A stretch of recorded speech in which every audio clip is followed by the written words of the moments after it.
I don't think Julius Malema will make a great leader. He's a very good leader, you know, the way he speaks, the way he does things, but the way of approach, the way he does things, they are so, I don't know which way to explain it, but for a leader, some of the things like that, you cannot do them.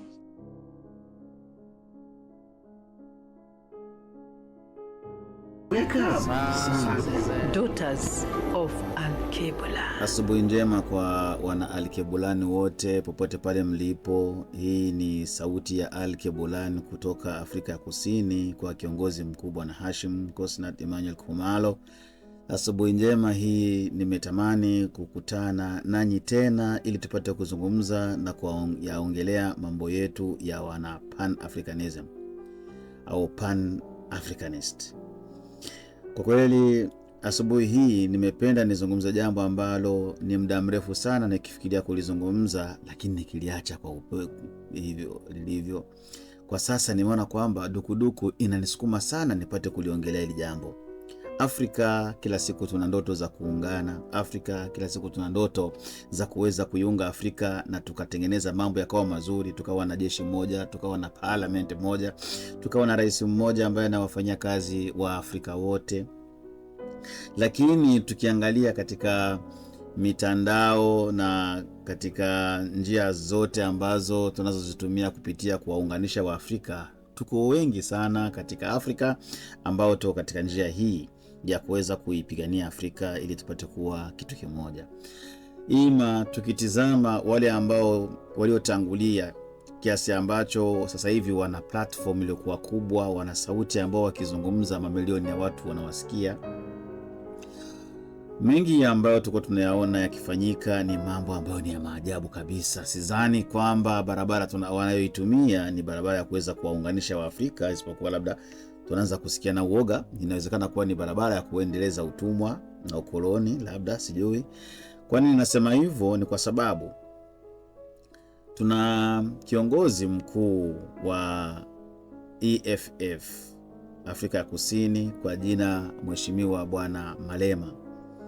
Malema ameweza kujipatia sifa sana na kuweza kupendwa na watu sana Afrika ya Kusini. Katika miaka 10 iliyopita amefanya kazi ambayo ilikuwa ikifurahisha sana kiasi kwamba watu wengi walivutiwa na kazi yake kwa ajili ya kuwaunganisha wa Afrika, akiwatetea wa Afrika ndani ya Afrika ya Kusini na nje ya Afrika ya Kusini. Hilo likawa limemfanyia yeye apate sauti kuweza kupendwa hata nje ya Afrika. Lakini kuna mambo mengi sana ambao watu huwa labda sijui kwamba wanayafuatilia kwa umakini na kujua huyu bwana nini hasa kabisa, malengo yalikuwa makubwa, yuko nyuma ya nini, ni kitu gani kinachomfanya anayoyafanya kwa sasa, kwa sababu watu wanaanza kupoteza imani kuhusu huyu bwana ambaye alikuwa ni kiongozi shupavu tena wenye kupendwa na watu wengi. Afrika Kusini, raia wa Afrika Kusini wameanza kupoteza imani kuhusu huyu bwana aliyekuwa walikuwa wakimpenda mwanzo. Sasa hivi ametoka na ameenda nje ya nchi, amefika Kenya. Maneno ambayo aliyazungumza yalikuwa ni mazuri, mengine yalikuwa hayakupendwa. Sijui kwamba labda ilikuwa ni njia ya kutokutumia hekima, sijui. Amefikia kuwachonganisha labda wa Kenya, hadi kwa sasa wanafikiria kumhisi namna nyingi tu. Mimi mwanzoni mwa mwaka wa 2022 niliwahi kulizungumza jambo, nikasema kwamba kwa kweli huyu bwana tunayemuona anayeongoza EFF kwa kweli ni mtu ambaye ameweza kujipazia sauti na kupendwa kimataifa, kitaifa, sehemu zote watu wamempenda. Lakini tukiangalia namna anavyotembea, anavyoendesha mambo ya EFF, mambo ya kuwatetea wa Afrika, kuna mambo mengi ambao ndani yake kuna maswali, kama tunaweza tukasema kwa Kiingereza labda question marks. Mathalan kama tripu alizozifanya karibia mwishoni mwa mwaka wa 2022, tripu za kwenda Uingereza. Zile tripu zilikuwa na question marks ambazo sitaweza kuzipitia zote, lakini nitaenda kugusia tu baadhi ya mambo, alafu nitarudi nyuma. Bado hajaingia na kuzindua EFF, bado yeye yuko kwenye ANC.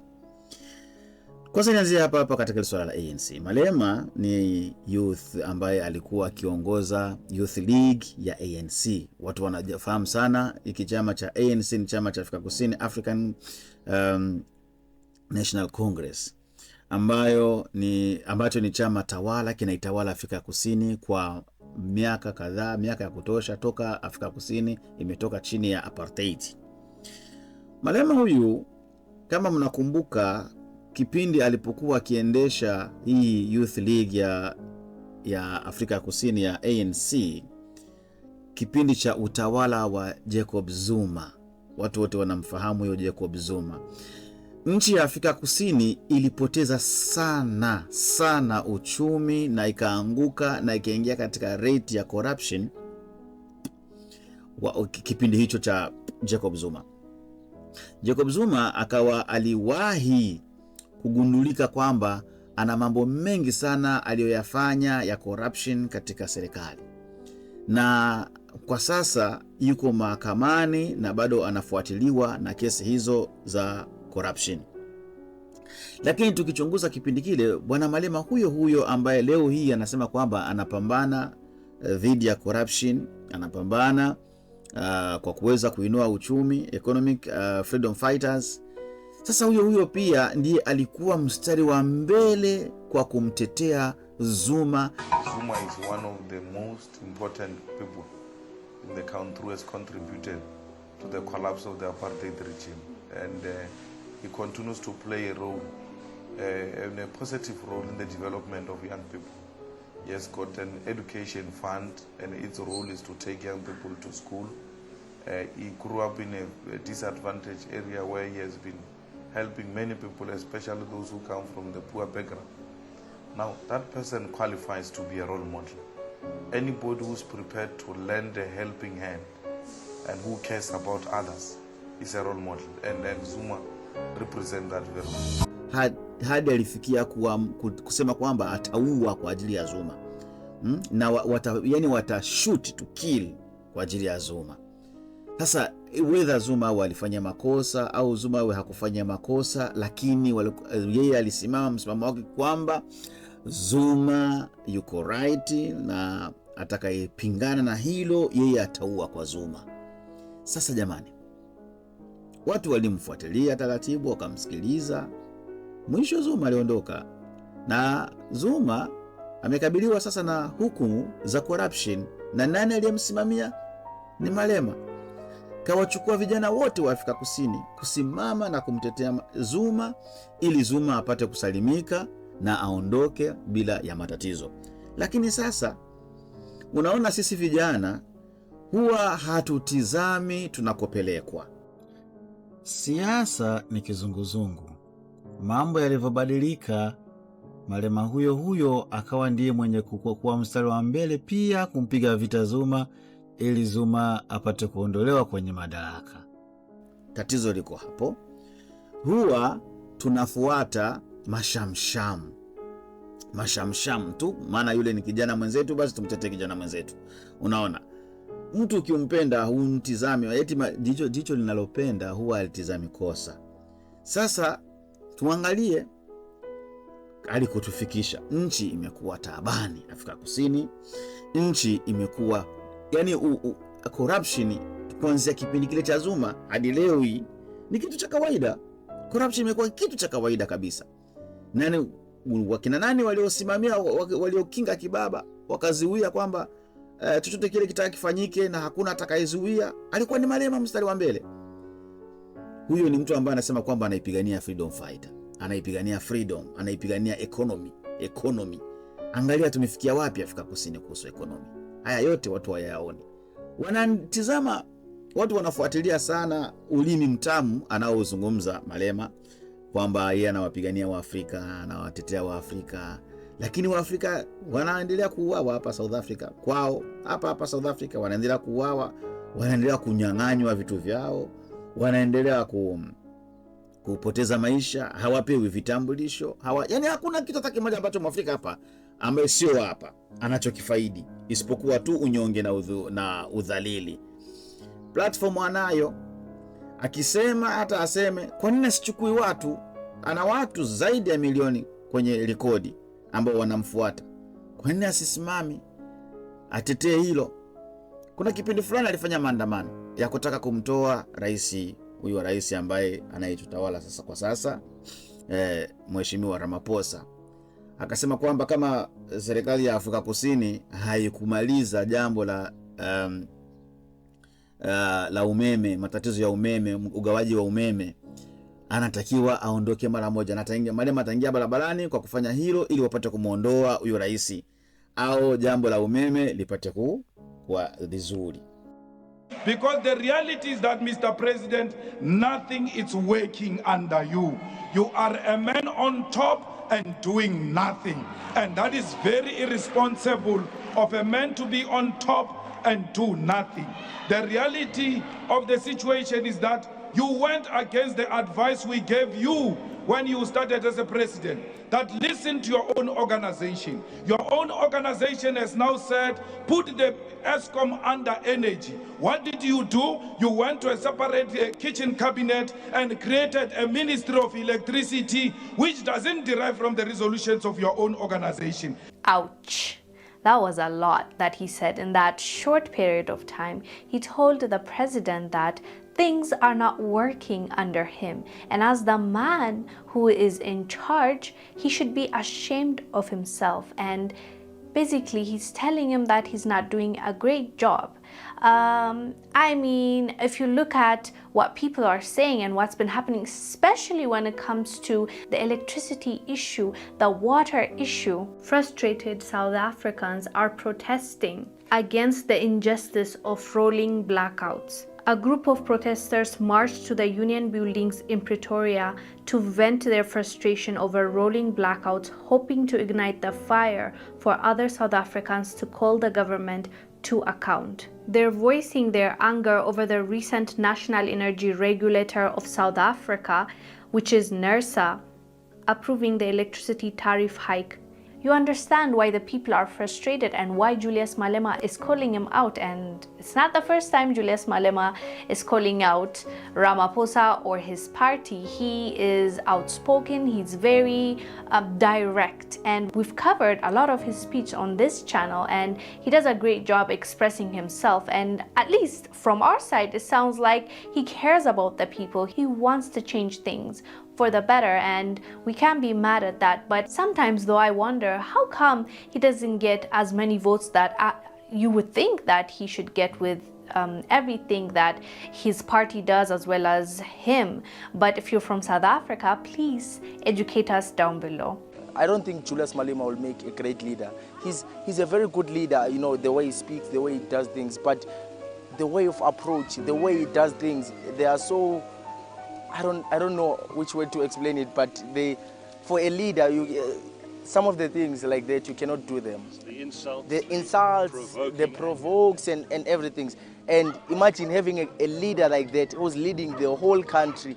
He will just say things that will drive people out, that will drive the investors out of the country. And then our country will be like, sorry to make this example, but will be like Zimbabwe one day. And this is what we don't want something like that to happen in this country. We want everyone to be accommodated, everyone, black and white, investors, every part of people. Organize mamilioni ya pesa, magari na watu kuingia barabarani kufanya maandamano. Maandamano yalifanyika. Baada ya maandamano, kitu gani kilichofanyika? Baada ya maandamano, tuliwaona yeye Malema mwenyewe akiwa pamoja na rais mwenyewe huyo wakimpa mkono, wakimsheki mkono, rais akimwambia kwa kweli umetupiga leo kabisa. Okay. Congratulations. Oh, thank you. You give Malela deputy. Okay. For no, this means now they're no more. Jealous down. Yeah.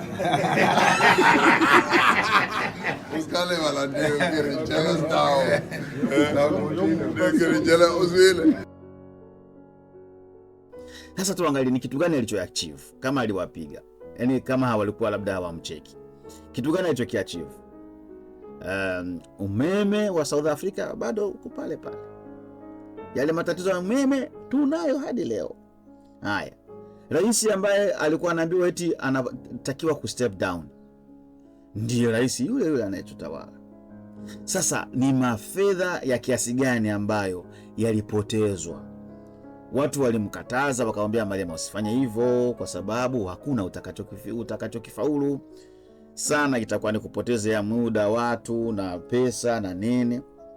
Lakini alifanya, lakini alifikia kwenye malengo gani? Hakuna kitu alichokifikia yeko isipokuwa to chaos. Basi watu hawakuliona hilo, waliendelea kumpenda huyo Malema.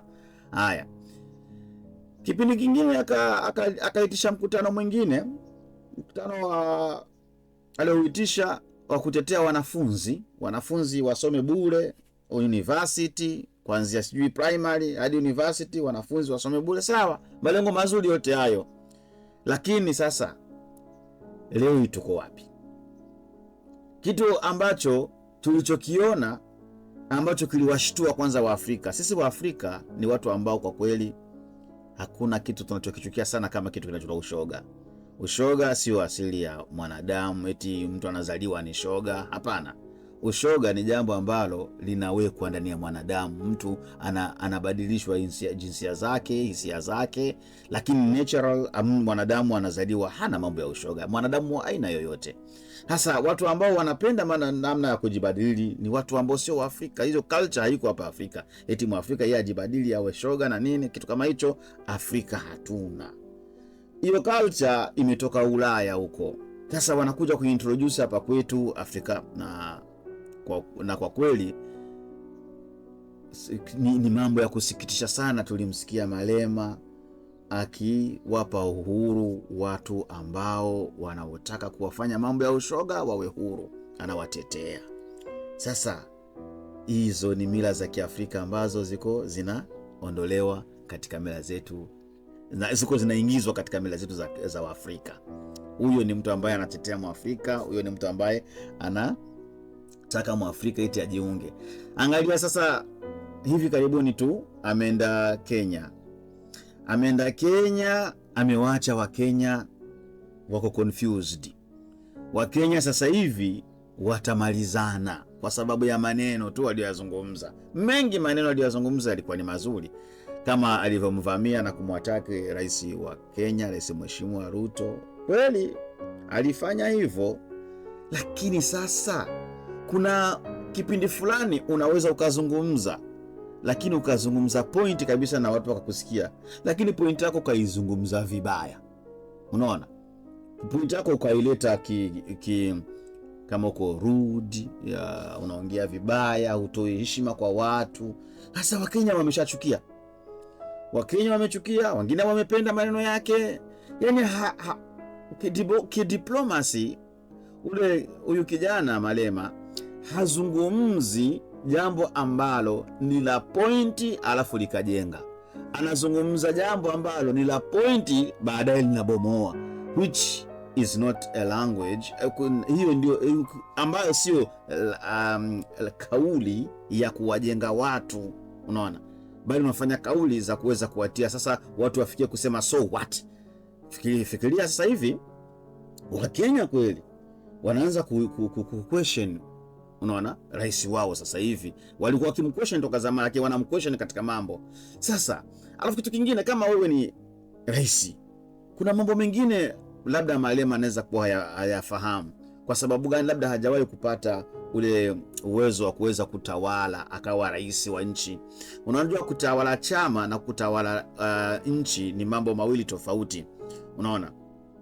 Na kutawala movement inayopambana, yani uongoze rebellion, na kuongoza nchi ni mambo ambayo yako tofauti. Kidiplomasi kuna mambo ambayo ukikimbilia kuyafanya unaweza kukuta umebomoa, umeharibu, umeingiza nchi katika matatizo unnecessarily, kitu ambacho labda ungeweza kukilinda ukakifanya baadaye. Tuangalie viongozi ambao walikuwa na muono kama huwa natolea sana mfano kiongozi Magufuli. Mimi Magufuli kwa kweli nilimfuata sera zake, nikawa nimezipenda. Magufuli aliwajua sana wazungu kwamba ni watu wabaya, ni watu hawatupendi, wanatukandamiza, wanaibia mali zetu, lakini alienda nao slowly, unaona. hakufanya haraka, unaona, na kwenda yake slowly ilimfanya akaweza kufaulu hata miaka 5 kwenda kwake slowly. Lakini kitu alichokijenga baada ya kuwa sasa wameshamgundua na kumuua, alijenga kitu ambacho kitadumu muda mrefu. Unaona, tulisoma mengi kupitia Magufuli kwa sababu ya siasa yake nzuri na namna alivyokuwa akiendesha mambo. Utetezi wa kuwatetea wanyonge, alikuwa akiwatetea wanyonge, na huku wanaopinga utetezi wa wanyonge wakiwa wanamlemea kwenye shingo yake, unaona. Lakini kwa sababu alijua siasa, mzungu kienda nayo lazima uende naye kisiasa, uende naye taratibu. Ukifanya haraka na mzungu anakumaliza mapema. Sasa ndugu zanguni, mimi sijawahi kukosoa watu au viongozi hata siku moja, na ni jambo ambalo nilikuwa silipendi. Lakini leo watu watafikiria kwa nini leo kiongozi wetu wa Alkebulan Liberation Movement amefia kumkosoa Malema. Ni kwa nini? Ni kwa sababu mimi simkosoa, isipokuwa nataka niwaonyeshe Waafrika wenzangu, we must be aware of the plots. Kwa sababu hii inaweza kuwa ni mitego ambayo tunaweza tukajikuta hii movement ya kugombania umoja wa Afrika tunaubomoa, hali ya kuwa tunafikiria tuko tunaujenga. Kiongozi lazima awe na maneno mazuri, aongee pointi kwa heshima, kwa adabu, kwa kuwaheshimu viongozi wengine. Yani hata kama umemwona criminal, unaona, hata kama ni criminal, amjua kwamba ni criminal, kumbuka kitu kimoja, bado huyo criminal hajapelekwa mahakamani. Na kama hajapelekwa mahakamani na mahakama ikamchukua kama criminal, huyo mtu bado yuko innocent. Sasa ya nini wewe uraise voice na kuanza kumvulia heshima mtu, uanze kuongea maneno ambayo hayapendezi, sauti, kauli ambazo hazina siasa? Unaona, hayo mambo kwa kweli ni mambo ambayo tunayazoea kwa ndugu yetu huyu ambaye tunayempenda, bwana Malema. Kwa kweli Malema, ujumbe wangu huyu ukikufikia, mimi ningekushauri kama mwenzako, mwanaharakati za kugombania Afrika ipate kujiunga iwe moja, mimi nakushauri unapozungumza pointi zako, kweli tunazipenda sana, tunazifurahia, ni pointi nzuri na zinatetea Mwafrika, hapo hakuna tatizo lolote. Lakini tumia language sasa, tumia lugha ambayo haibomoi. Hata kama unaweza kuwa kosoa kwa maneno mazuri yenye hikima ya kuweza kujenga, sio ukosoe alafu ukute kukosoa kwako kuna bomoa mambo. Kesho kutwa watu wa Afrika Kusini na wapigania umoja wa Afrika kutoka Afrika Kusini kama sisi, tutakapoenda Kenya wasituoni kama tuko katika lugha hapa kwetu tunasema intervene. Wasituone kama tuko intervene. Sasa sijui niseme intervene kwa Kiswahili niliseme vipi, kwa sababu Kiswahili nakipenda sana, lakini sio maneno yote ninayafahamu ya Kiswahili. Intervene maana mtu ambaye mkosefu wa adabu katika kuzungumza, katika kujiongoza, yani ukosefu tu wa nidhamu. Mtanikosoa, mtanisamee kwa wale wanaofahamu Kiswahili vizuri. Nikisema ukosefu wa adabu, kwanza na mimi nakuwa nimetumia lugha ambayo sio kwa nzuri. Ni makosa ya kutojua Kiswahili. Lakini nafikiri Kiswahili kichokuwa kisafi na barabara ni ukosefu wa nidhamu. Ukosefu wa nidhamu, kutokuogopa watu, kutokuwaheshimu watu, kutokuwapa heshima watu. Na hata tunayazoea katika parliament ya Afrika Kusini hapa kwetu. Tunapowaona watu wanapokaa katika parliament wana discuss mambo, utakuta nidhamu ni ndogo sana hapa kwetu Afrika Kusini. Sasa hizo nidhamu za kwetu hapa tuziachie watu hapa kwetu, tuzizungumzie hapa kwetu, tusizipeleke nje. Sasa zinaenda Kenya kufanya nini? Zinaenda huko nje kufanya nini? Kuna watu ambao wana heshima na adabu zao, hawakuyazoea ya mambo ya ukosefu wa nidhamu. Ukiyapeleka huko nje inakuwa sasa utaleta chaos, tutakuja kuchukuliwa si wote wana Afrika Kusini kwamba tuko wakosefu wa nidhamu. Hilo kwa kweli bwana Malema, ningelikushauri kauli hizo zibadilishe wewe ushakuwa mbali, ushakuwa na platform. Sisi bado ndo tunaanza, wala hatujulikani, hatuna platform, wala hatujui hata sauti zetu hizi zitafika mbali, hatujui zitafika wapi, hatujui hata kama sauti itakufikia. Lakini ndipo itakufikia, basi tafadhali kiongozi bwana, tuko wote katika upambanaji na kupigania Afrika yetu, lakini nidhamu inahitajika sana. Naam, kwa kweli nitaka tu nizungumze hilo, lakini nina nyingine hofu ambayo ninayo kabisa kuhusu kiongozi wetu huyu Malema, hofu ya ziara aliyoifanya kwenda Uingereza. Kwa sasa kwa kweli mimi bado naifanyia utafiti, kwa sababu naiokopa, sijaiamini hasa kabisa kufikia leo.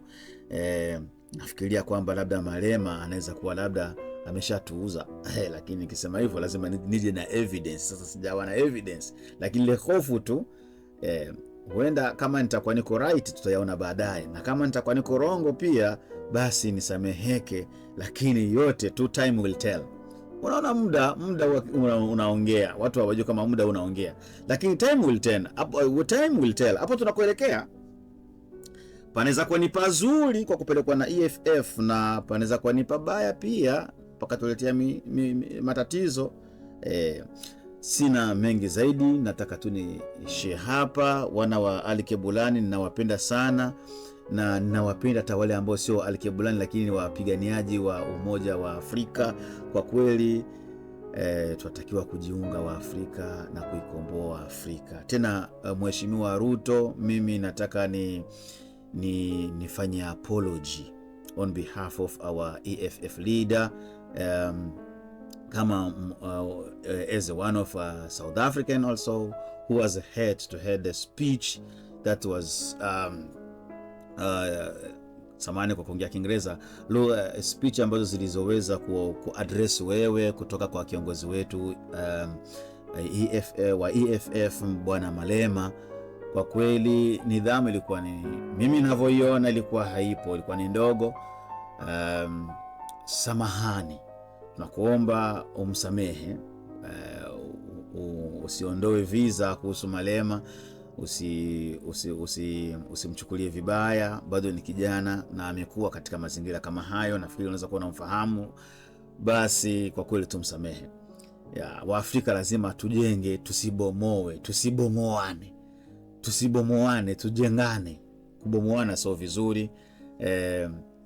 Basi hilo tu ndo nataka nilizungumze kuhusu siku ya leo. Naomba komenti zenu ikiwa nitakuwa labda nimekosea, na mimi ni mwanadamu pia, ninayo mapungufu yangu. Inawezekana katika kauli nilizozungumza kuna mapungufu mengi, labda ninaweza kuwa nami nimkosea nidhamu bwana Malema, anisamehe na yeye pia kama anaweza kuwa nilimkosea. Sina mengi zaidi ya hapo. Ni mimi ndugu yenu bwana Hashim Kumalo kutoka Afrika Kusini, Cape Town. Asanteni sana.